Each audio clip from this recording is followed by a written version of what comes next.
since been throttling too. Yeah, because everyone's on the internet now. Yep. And so we're Yep. currently We live. are. We are. This is Wild. Mari Walker. Hi, thank you for Hello, joining everyone. me, Hi. Mari. Thanks. It's so good to see you. Yeah, it's good to see you. It's been too Uh, long. yeah, I know. It's been forever. Well, so we've known each other for a while. We worked together in Los Angeles, and we worked together just recently on your film. Yeah. You Yeah. then I helped do some marketing stuff for it. But which I'm so excited to see. How's it going? I know you're in the editing phase right now. It's good. It's going really well. I just been, I mean, I think that for a lot of people going through this experience with COVID-19, I think a lot of Mhm. people are having difficulty adjusting to being at home all the time and uh, Yeah. living life indoors. And I feel like I've been preparing for that my entire life. I I feel was like gonna my say, like, life, I think you yeah, actually that sounds a lot like what you've been living.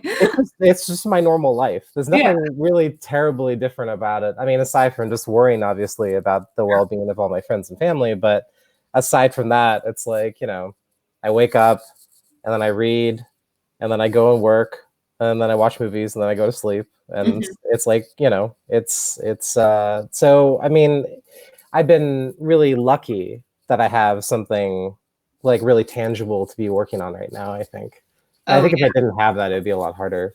sure. Um, yeah. Which is your film, correct? That's Mhm, what you're working on? Okay. mhm. I wasn't Yeah, sure. that's You were one of those people who, whenever I talk to you, you're like, "Oh, yeah, not much is going on. I just have," and then you start rattling like 27 different projects, and I'm like, yeah, "What?" And you're like, "But yeah, like there were 14 others that I was working on, but they have since wrapped." And I'm like, "Wait, what?" yeah. You're truly one of those people who I don't think ever sleeps. Yeah, I don't really take breaks. I think I multitask a lot, Mhm. especially, I mean, I think part of the thing that's funny about working out of home for so long is you sort of develop like very specific Mhm. work styles. Okay. And I always talk about how I'm like, and I'm sure I'm not pronouncing his last name right, but Michael Burry from The Big Short, Christian Bale's character, how he Oh, listens to yeah. really like loud rock music. I have to have media on around me all the time. So there Oh, are times where I'll like edit and then I'll be watching a movie and then I'll also be doing something on my phone at the same time. And somehow I think like the cross pollination of it, I don't know, you just really has edit a big while effect watching on me. another film? Oh yeah, all the time. That's why Really? I could watch so many movies. Everyone always Yeah. asks how many movies I watch. It's because I play something on in the background all the time. Uh-huh. But I think it's also like beyond, I think, watching things and being inspired while I'm working. I think it's also Mm, like something I learned from my dad because he worked at home a lot was like being able to have noise that you can control. Like yeah. music doesn't do that really for me, Oh, and but television does and film does because then I can kind of have something going on in the background and it's like taking a shower or like driving a car, when sometimes like ideas come when you have like some yeah. sort of exterior activity happening around, or people love going to coffee shops. It's kind of the same thing. That is true. That is true. Usually, though, if it doesn't matter whether or not I've seen the film a million times or it's the first time. If I turn on a film and I'm trying to work, depending on what I'm doing, but like editing, that Yeah. one's hard because of the sound and stuff. I will end up just watching the film. Yeah. I Well, feel. I also watch a lot of bad movies while I edit. Mm. Like I was just watching The League of Extraordinary Gentlemen. Terrible movie. Very, very bad. But enjoyable in the background because like I like chuckle and laugh, Yeah. and especially when I'm working on like See You Then is very intense material. Yeah. As you've read it and worked on it, it has a lot of themes that relate very closely to my experience and my life I was gonna say experience. it's a very personal film. It's not. I mean, it's fictionalized. It's not based on any events you lived through, but it is very personal, and thoughts and concepts were inspired by your own life. Hmm. So Yeah, that would be, I could imagine where it's like, all right, let me just get yeah, away from thoughts and turn on this. yeah. It's Uh, like it's like editing a really like intense scene where people are like fighting with each other, and then like you hear like Sean Connery being like, "I'm Alan Quartermain," and you can't help but laugh. So then makes everything a little bit easier. Well, it's clearly working for you too, so I Yeah, can't, it's no my doubt little in weird the process. process at all. Like you got your system. You also edit a lot because not I only do, do you I do do. your own projects, but you're also an editor for hire, so you work on a Mhm. lot of projects. Mhm. Yeah, yeah, and that'll be interesting to see what comes out of this whole experience. Yeah, How much work there is for freelancers, that is and true. what the state of everything's going to look like by the end of this, and Mhm. film funding and all that, and stuff that I mean, we were working on with marketing and Mhm. trying to figure out like a path to still allow independent film to thrive in an environment where there is presumably going to be a recession. I think Right. will be interesting to experience, but I think everyone's going to be struggling with that. So Yeah. you know, What's what is difficult too is that right now in the independent world, so much is crowdfunded. I mean, mhm, there's just so much crowdfunding, and you actually funded See You Then with the platform We Funder, which is mhm. a great platform. Like it's definitely, uh, Oh, yeah, that's great. if you're gonna crowdfund, I totally recommend it because it gives their investors that they're not just like donating for a bumper Mhm. sticker and maybe a digital high five. Like Yeah, it is yeah. like for real, you are an investor in a company, and they are investors in the company of See You Then, because so few people know this, but every film is usually set up as an LLC. Mhm. um, and so they're investors in that company, and they have actual benefits to that. So I think that was a really cool way of funding it. um, but yeah, it thankfully you guys got in before it all Yeah. happened. I mean, it's Well, weird. It's like everything happens for a reason, because I know it was like such a decision about like when to make the campaign live. And you guys mhm, made it live like right during the holidays, which everyone recommended not doing. mhm. It's like, thank God you did, because you missed Yeah. all of this. Well, and that we shot the film in Shot January. in January, yeah. I mean, I think that was the discussion that all of the producers got online, and we had a chat about the film and the state of everything and the state of the campaign. And one of the things that uh, we all discussed was if this had happened in January, or if we had pushed to February or March Right. and filmed it, the film would have been shut down, and with the budget as low as it was, with like the ceiling of budgets that there are, Yeah. we probably wouldn't have been able to finish it. So, Wow. I mean, for all those, who are struggling, who are making films or are 5 days away from finishing their film, I feel a tremendous amount of empathy and sympathy for them, because I think that that's just such a difficult position to be put in. Oh yeah. Um, and we've decided to put the WeFunder campaign on pause currently. I mean, people can still invest if they choose to, but we're not Right, promoting it because or marketing it. even though production is done and it's Mhm. primarily funded, there are still, I mean, there's still things that need to be paid for sure. A Oh, film for is not sure. Oh, done once it's been shot, and there's still post-production, and there's still marketing and mhm, festivals. Every festival fee is, $100, if not far more. So, I mean, mhm. there's still a lot, and that's how, like, people, just to explain for anyone who's watching who's not a part of the film industry, it's like that is how a film gets seen, is by playing these festivals. So, it's a double-edged sword. It's like you have to pay to play, basically. Like you have to pay for these festival fees to get in, to then get it seen in front of distributors, to then get it in front of an audience. So it's this like, yeah, it's a long thing. So there is still the opportunity to donate to your film, and I encourage anyone to do so. But yeah, it's hard to ask for that still at this time when Right. everyone's asking for help, because everyone needs. Well, and yeah, and it's also just the challenge of figuring out what the path forward is. I mean, like film festivals are the best way for someone to be able to watch a film, but with South by Southwest getting canceled and some of these other festivals, if the pandemic continues into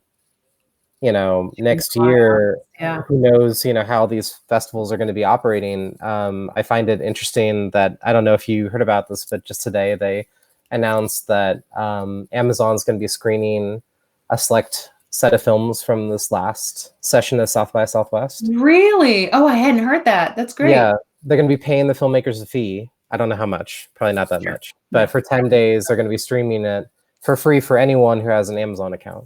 That's And great. which is great. Yeah. It's so, I mean, for those filmmakers, and I know quite a few of them, and Danny and Beast and Lin Chen, Right. our star of See You Then, her film was premiering at South by, and Yeah. so to have an opportunity to be able to screen these films in a public forum is really awesome, and I think it's so great, and I applaud Amazon and South by and the filmmakers who choose to do that. It is entering into an interesting bit of territory in that, like, we've never had a big festival like this ever just screen films for free online. Right. And whether that becomes standard is a question. If festivals, which I think are probably one of the more vulnerable aspects of our industry, fold as a result of this, which wouldn't surprise me if a lot of them fell apart. Right. Um, I I wonder how that's going to change the landscape of independent film. I also wonder if a lot of the festivals will start doing online platforms Right. as a result of this, like as an unintended consequence of this happening. Whether Yeah. festivals start doing that, whether they charge a fee, but also like the nature of film experience, the film experience. Like one of the things that Matt and I were chatting about is whether, if film festivals end up realigning to doing them online. Like, I mean, I guess I suppose you base it off of view counts, which films would be the most popular. I But then guess. at the same time, like, a lot of the films that are big crowd pleasers that get into these festivals, like Sundance and South by, like, you know, Brittany Runs a Marathon, or Yeah. Late Night, or some of these films that are very big crowd pleasers. Seeing them only digitally kind of ruins the effect of their maximum impact. I Sure. think, but then at the same time, maybe it'll cause film buyers to be more conservative in ways that maybe they haven't been in the past, which is good and bad. I think maybe we won't see these kinds of big $13 million deals that were happening at Sundance last year and the year Right. before. But at the same time, maybe there'll be a smaller collection or smaller fees for more films, which means more films will get distribution. And whether, like, the way that we're interpreting and absorbing media right now, as we're forced to in this pandemic, is going to change people's perceptions on how these films are released, who they're Yeah. released to, and It's it is so interesting of like what a true trickle down effect it has. Like canceling these festivals is going to shake the entire film industry, and then also at the same time canceling shoots and productions and stuff are going to rapidly change the film industry. Um, mhm, and even like okay, so like people in post production, they're at a little bit of an advantage because they're still able, for the most part, most of them are able to work from home or mhm. continue working because it's a digital thing. But at the same time, like next month, when those projects are all done and there's still nothing being shot, like post Mhm. production is going to be done. Or even so, right now, people who don't have budgets anymore for post productions because they're not working. Like it's just such a everyone's hurt right now with that, and Yeah. it's sad and scary. But it's going to be interesting to see how everyone recovers. And I mean, the film industry is a resilient bunch of Yeah. people for sure. Well, it's resilient, and I think that from what I feel like I've been experiencing and seeing with talking with friends and family kind of all across the United States, Mhm. I think that people are missing going out. People are missing going to see entertainment. People are missing the communal experiences. And I think that perhaps I hope that we'll take it a little bit more in Yeah. stride and appreciate it a little bit more. But I think the other thing that I'm hopeful for as a result of this is that everyone gets a chance to kind of evaluate the speed at which we work and the speed in Mm, which commerce is delivered yeah. and entertainment. Um, one of the things that it's been frustrating. I mean, obviously, it's been frustrating in For general, everybody. but for everyone. Yeah. But for me, what's been frustrating about this experience is that I mean, you know me. I mean, I've given up so many days to work and to fight for this one goal of making a film, and for anyone who's watching who hasn't experienced making a film before, it is It's a uh lot of blood, sweat, and it's, tears, it's a and lot for of blood, sweat, and years, tears, and for years years. Yeah. of planning and Yeah. scheming and working and meeting people and things working and not working. And um, I think after I wrapped the film, I there was one part of me that was like, oh my God, like there's so much more space in my brain right now. It's Right. crazy how much space there is. Yeah, It's right. like a whole big chunk is just like, boo, it's free. It's free to, Uh-huh. think about new ideas and think about new things. And but one of the things I've been trying to be very wary of or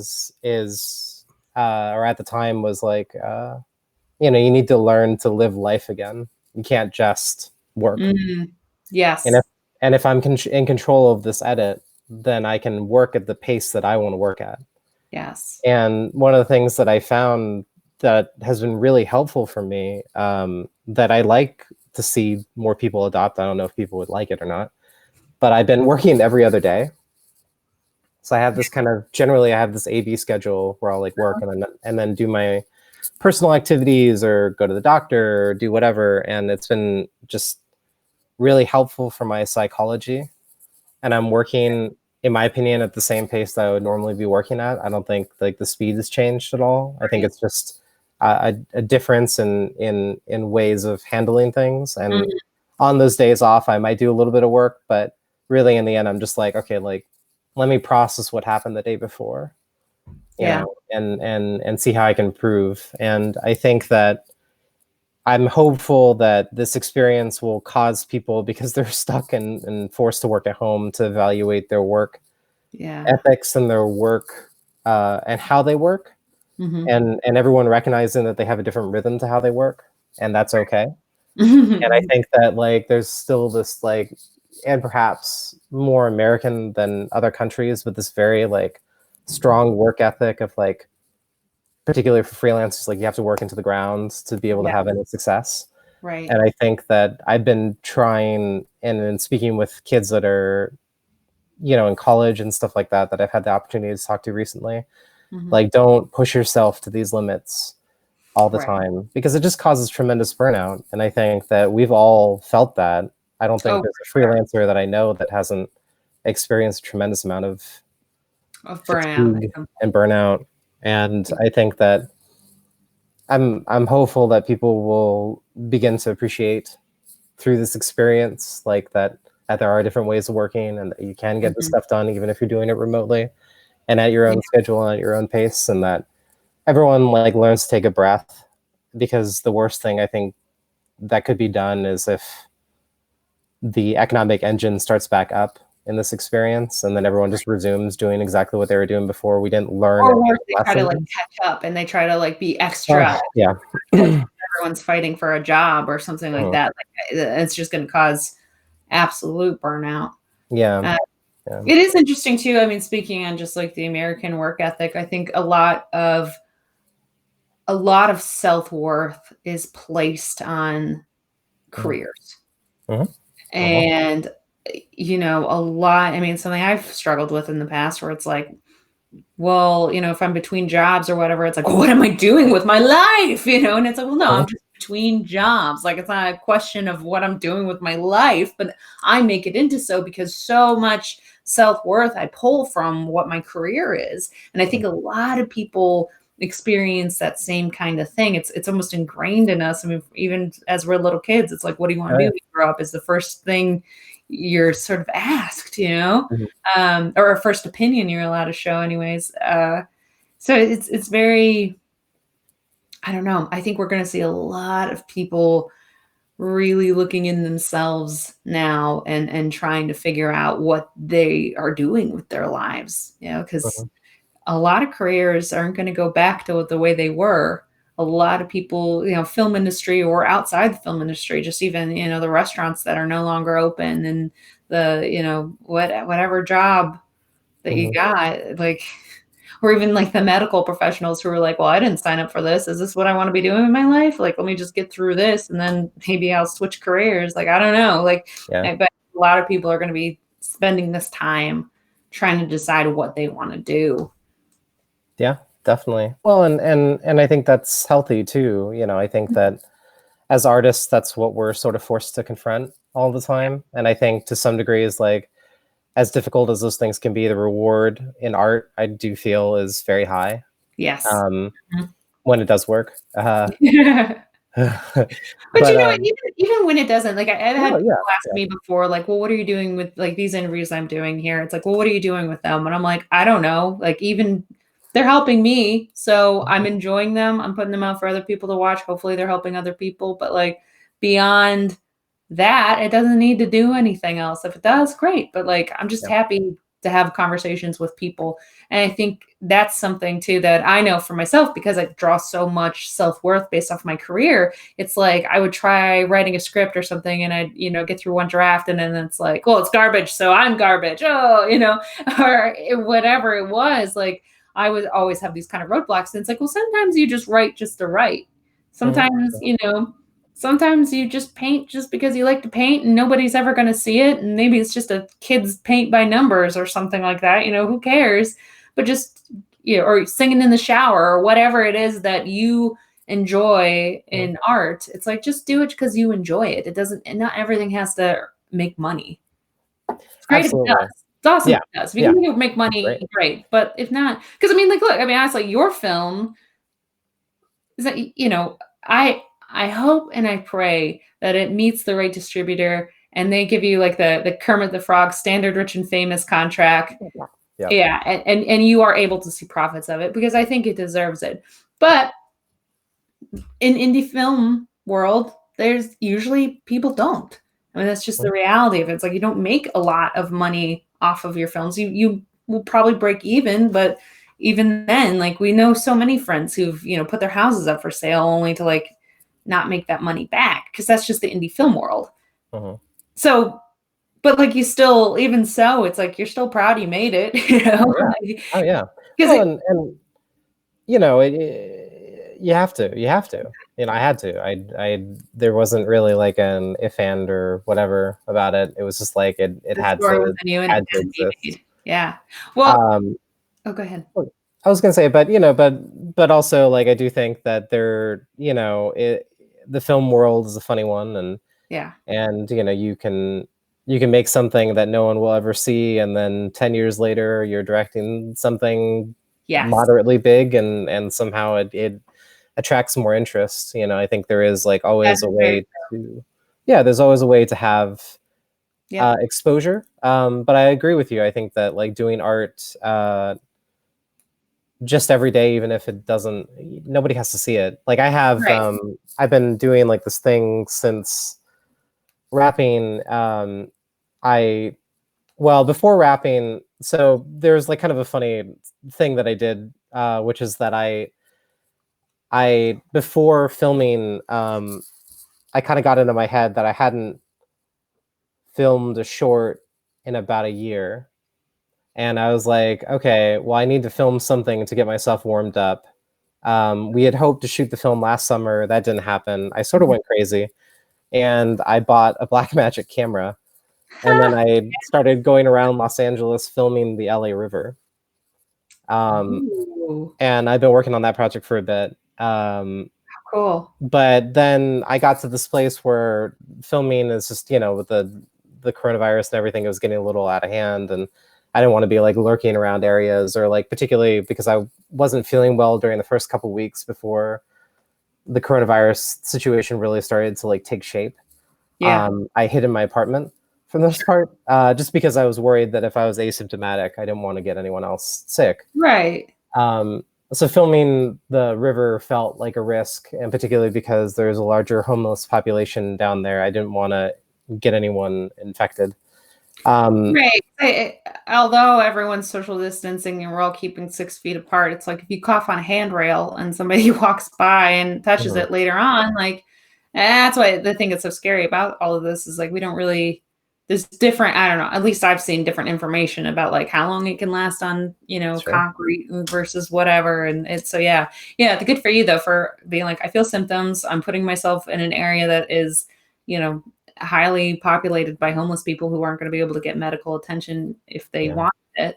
So let me just remove myself from that. That's good. Yeah, Mhm. so I decided to take a little break, but then what I've been doing is like filming 10-second shots every day, Oh, or cool. just film anything. I mean, it's Yeah. it's hilarious because it's actually been a really like funny like marker or journal of the coronavirus, because it started out where it was like, oh, Universal City Walk, and like, oh, there's Hollywood, and like there's this, and Yeah. then like apartment, apartment, apartment, apartment, apartment, food, apartment, apartment, apartment. So it's been a little bit of that lately, which has been interesting. But yeah, I mean, I don't even know if I'm gonna like put it up anywhere or anything like that. I think it's just something for me to like Yeah. look at and think about, and to try to remain mindful every day, and to also be thinking about like, like I can look back on it and be like, all right, these shots look all a little similar. Let me try these ones, Yeah. and Love high it. angles, low angles, and yeah, Hmm. just stuff. I think that anyone could benefit from that, even if it's like printing out some sheets and coloring. Just art Yeah. therapy is so essential. And I think in a time like this, when people just feel so helpless, you have to have something in your life that you can control. Hmm. And I Hmm. thankfully have a movie that I could do that with, but They not can do. everyone has that. So I'm glad you brought up the well, both mindfulness and the coloring pages, because I remember a past therapist of mine was just like, "You need to be more mindful. Here's a coloring book," and I was like, "Okay." And then I opened it up, and it was like an adult coloring book. So it would be like all these beautiful flowers, and then within the flowers, it would say like "fuck." And I was that's hilarious. like, oh. And I'm like, I don't know if you meant to give me these pages, but thank you. I appreciate that. She's like, yeah, I just noticed your sense of humor. Like the most therapist way of being like but That's yeah, I hilarious. mean that is a therapist recommended technique is if you, that Mhm. that I have been recommended from a therapist is using those coloring pages and learning to be mindful. I think that's a great tool because we are going to see a rise in mental illness as during Mhm. this time and afterwards as we all try to figure out how the world's going to work. um, so any way that people can learn to be mindful, I think is great. Yeah. Yeah, I think it's so essential, and again, one of those things that I hope can carry over into the Yeah.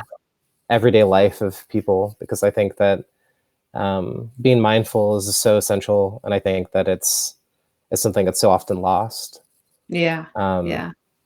and yeah, I mean, I think that it's hard. I think particularly for our friends in harder hit areas like New York.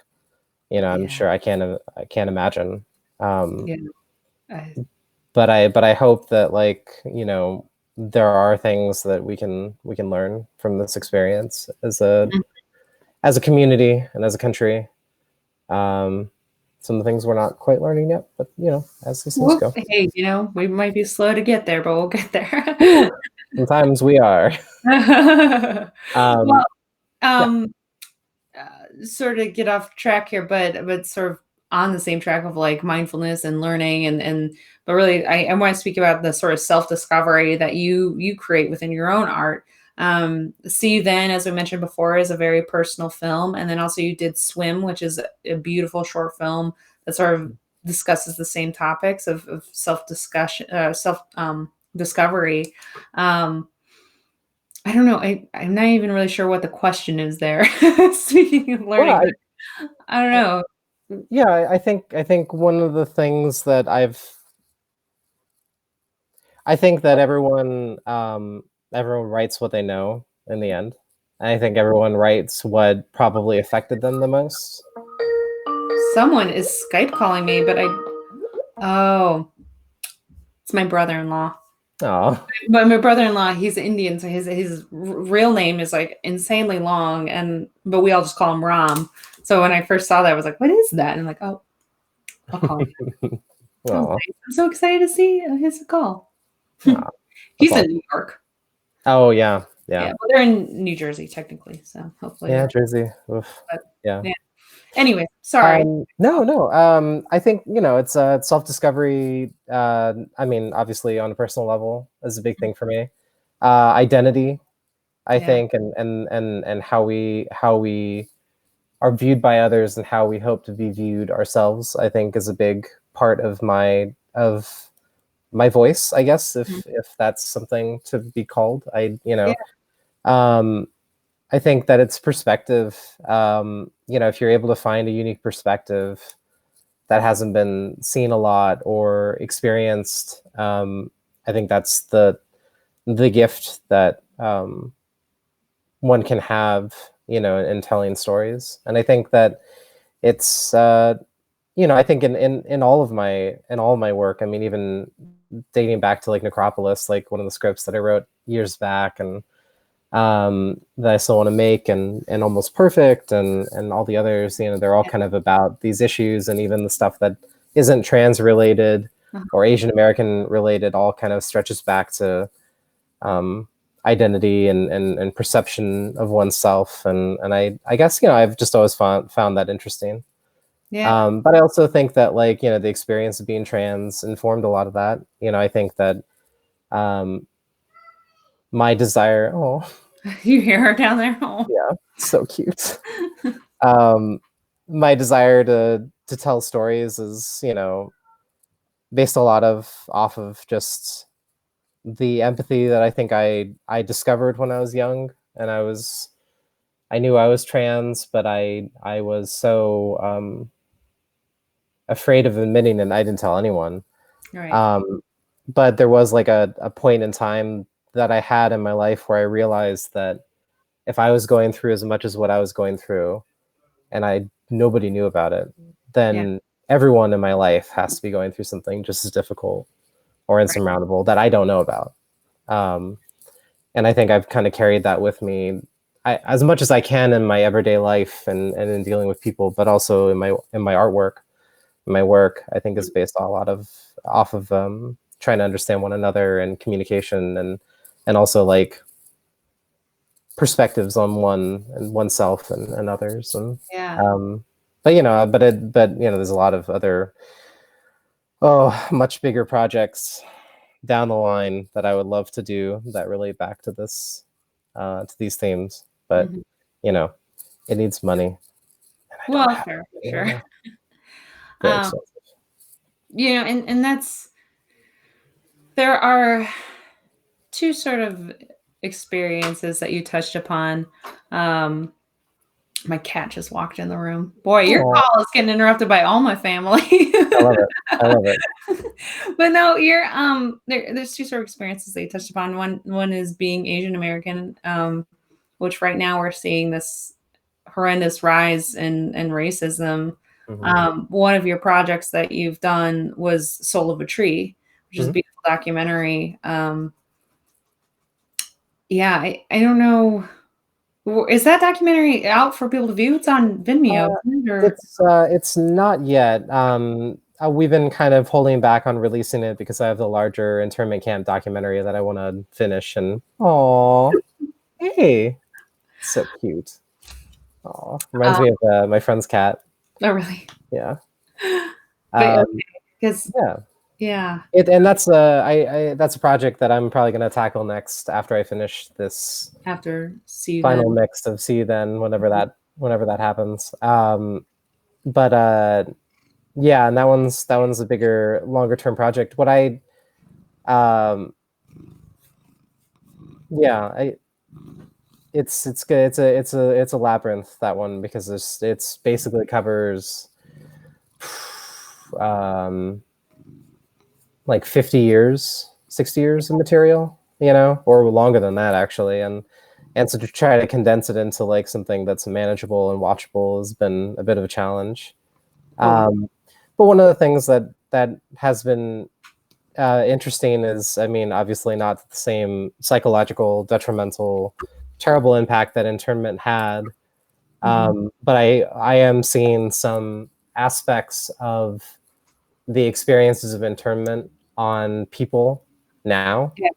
being ordered to stay at home, Right. and like how the nuclear family gets affected, Yeah.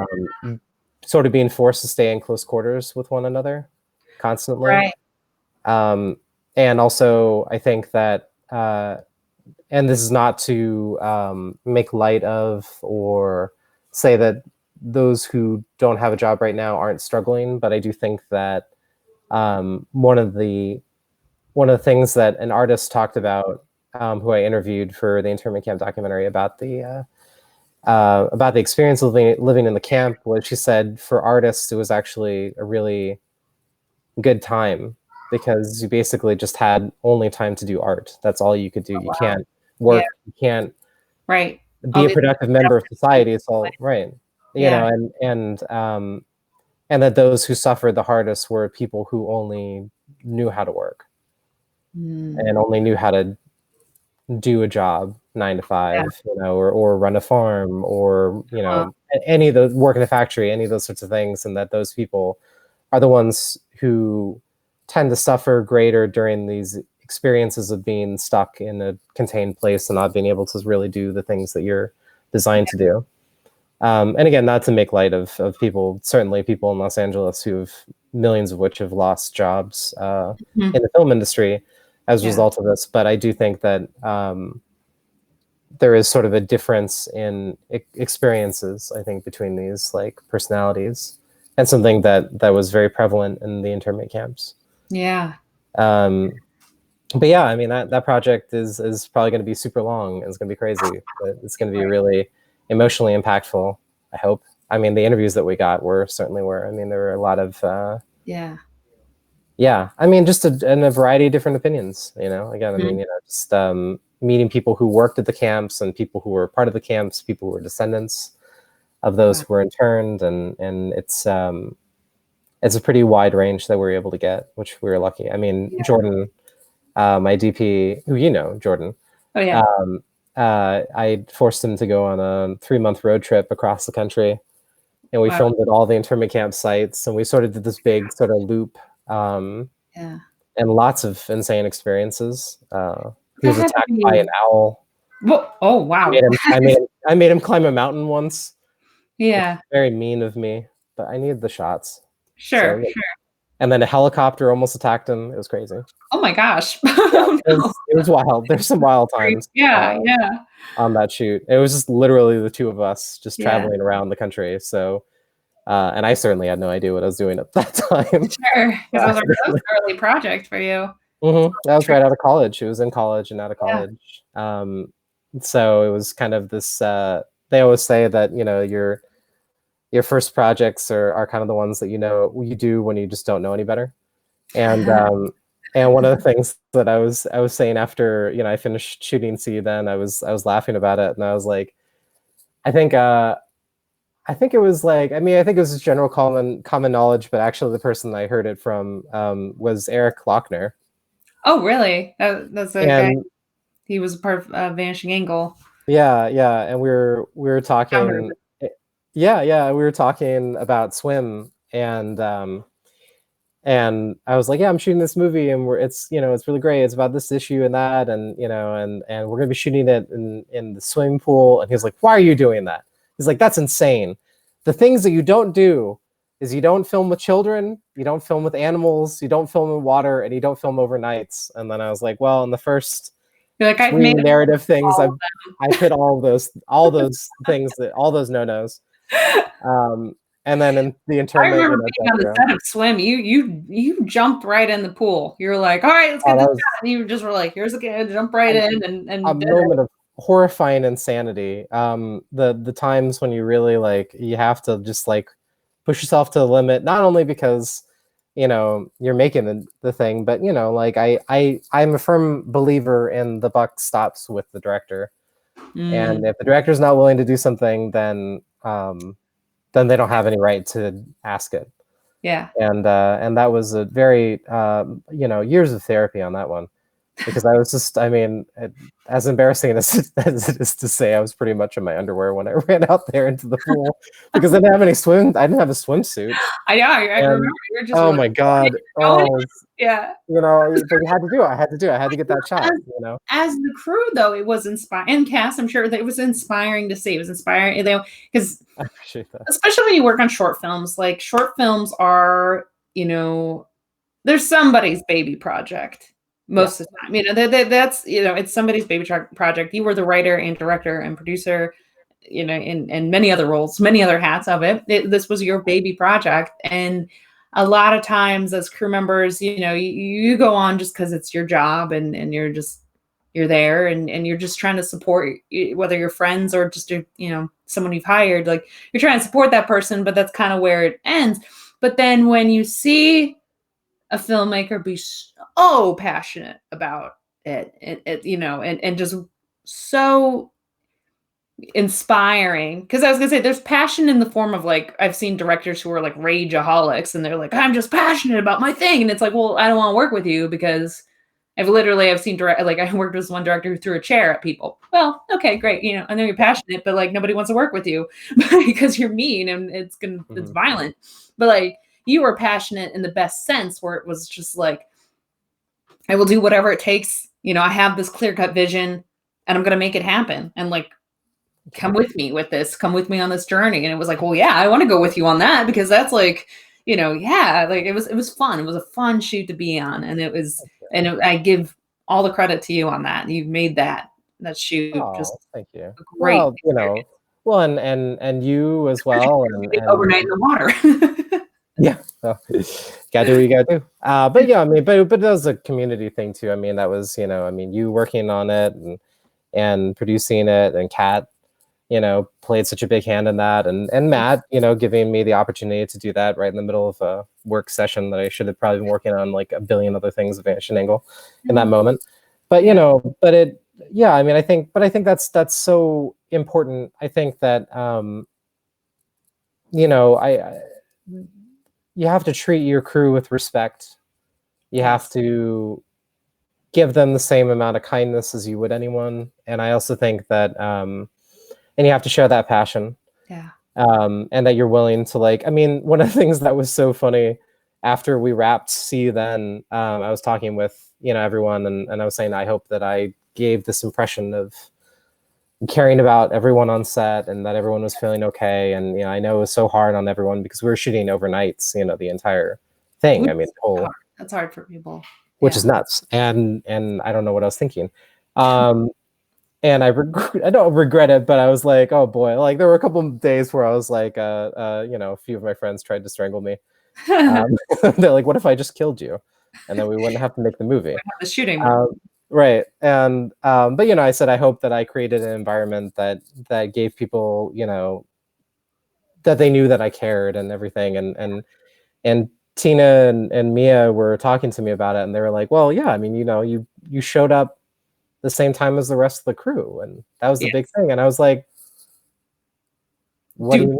Directors not? Like, I was like, do other directors not? And they're like, no, most directors. I was like, yeah. Why? Like, why would you ask other people to do something when you're not willing to put in all the effort? Right.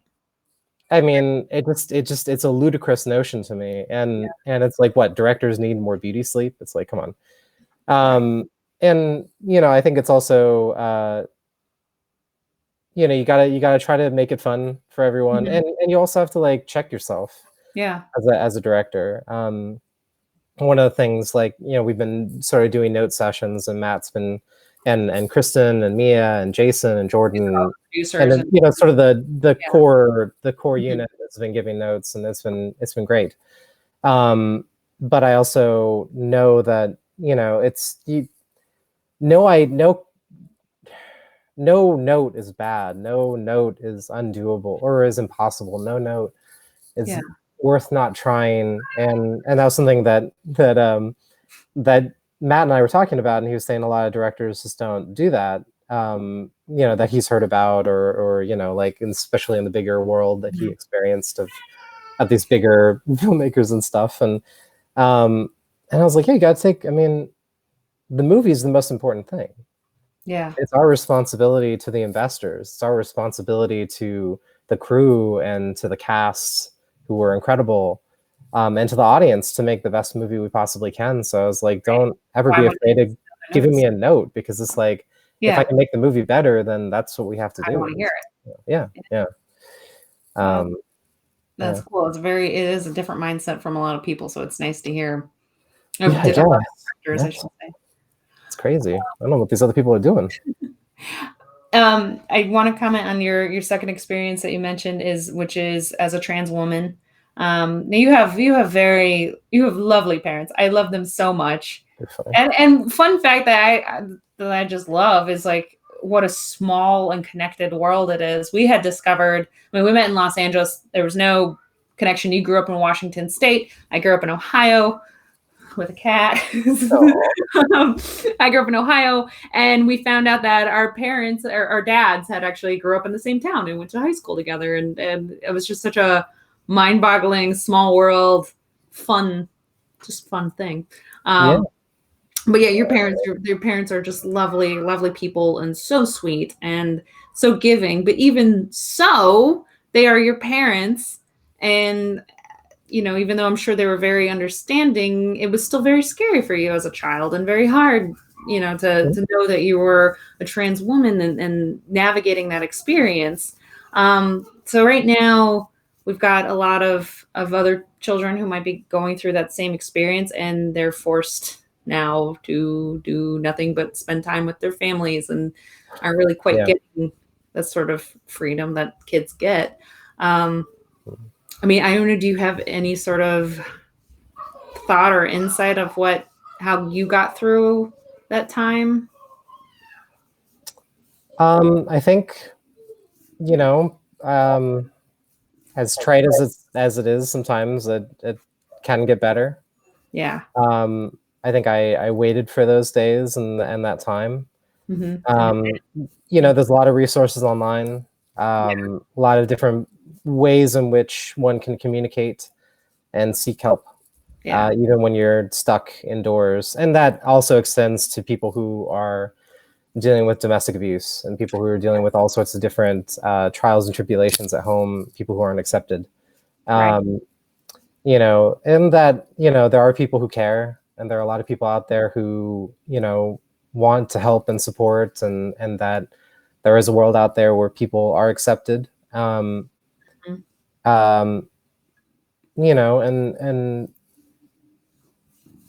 also just trying to find. I mean, this is a very personal thing, but I have tried to go through life trying to find a sense of humor about everything. And I Yes. think that's kept me alive through many instances where I was really despairing, you know, Yeah. um, to just keep on going and know that, like, things are can be terrible and trying, but they could also, other times can be very funny and entertaining. And I have plenty of those stories that I can look on and rely on as, things to make me laugh, as I go through anything difficult.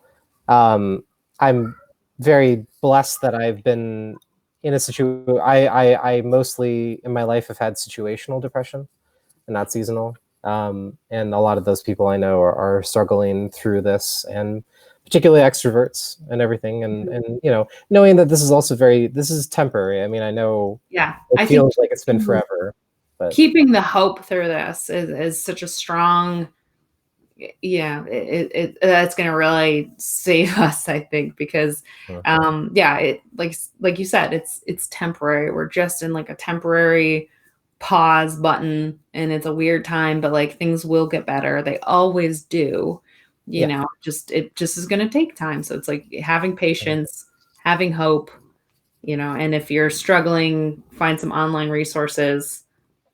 Which one of the things that I liked when we were talking about the social media strategy for your film, See You Then, it was like the discussion came up of like, well, what do we post before we've actually started production? And it's like resources for people who are in situations who need help, and that's what we did. We posted all sorts of um, LGBTQ plus resources. I'm trying to remember some of the other communities that we posted to, but yeah, it was just very it was very fun to see. So that's even something that's a resource in and of itself. Just follow See You Then on there and go backwards. I mean, now it's mostly pre-production or sorry, production and post-production posts. But like if you go back to the early pages, it's like there's several numbers for people that you can call.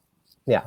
Mm-hmm. I just realized I'm just about to run out of battery. Let me go Well, get no, my charger. we should wrap up anyways because we've been going for an hour and I got a cat on my lap and a baby downstairs crying and you're a very busy woman. Oh, You got lots going on too. So, but I really thank you so much for joining me today. It was just lovely talking to you, and thank you for so much for sharing your experiences and your films and yeah. And I look forward to seeing a cut of See You Then. I can't wait to see what happens. I'm excited to get your thoughts.